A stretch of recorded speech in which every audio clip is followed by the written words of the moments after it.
যে মহিলারা তাদের শ্বশুর শাশুড়ির সেবা করবে, খেদমত করবে, কিন্তু একই কথা পুরুষদের জন্য প্রযোজ্য আছে না নাই? পুরুষ তার শ্বশুর শাশুড়ির খেদমত করা লাগবে না? অতএব তাদেরকে অর্থ দিয়ে, পরামর্শ দিয়ে, সহযোগিতা করে, আন্তরিকতা দিয়ে, দোয়া করে বিভিন্ন ভাবে সহযোগিতা করতে হবে। কারণ তাদের মেয়ের সাথে আপনি সংসার করছেন, তাদের অবদান আপনার প্রতি আছে, কৃতজ্ঞতা আদায় করতে হবে।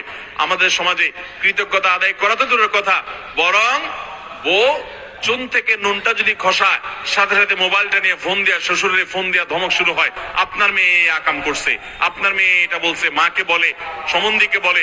এরকম অনেক স্বামী আছে না নাই? ভাইরা আমার, স্বামী স্ত্রীর মধ্যকার যদি কোনো সমস্যা হয়, নিজেরা সলভ করার চেষ্টা করতে হবে, নিজেরা সমাধান করার চেষ্টা করতে হবে।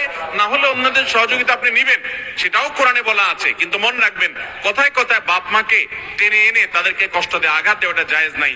আল্লাহ আপনাকে যখন একটা মেয়ে দিবে, এই মেয়েটা মানুষ হিসাবে ভুল হতে পারে কি পারে না?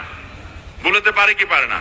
এই ভুলের কারণে আপনার জামাই যদি আপনাকে ফোন করে এরকম তার নামে বিচার দেয়, কলিজাটা যে তখন কিরকম লাগবে তখন বুঝতে পারবেন। এজন্য আল্লাহর ওয়াস্তে এই ছোট লোকিটা আমরা করব। আপনি কিছু হলে শ্বশুর শাশুড়িকে আঘাত করা শুরু করবে, এটা উচিত তাদের জন্য মাসআলা দেয়। যাকে আপনি ভালোবাসেন, যে আপনাকে ভালোবাসে, যখন এই ভালোবাসার মানুষের পক্ষ থেকে বিয়ের প্রস্তাব আসবে, মানে আজীবন থাকার প্রস্তাব, আল্লাহর কসম সেই মেয়ের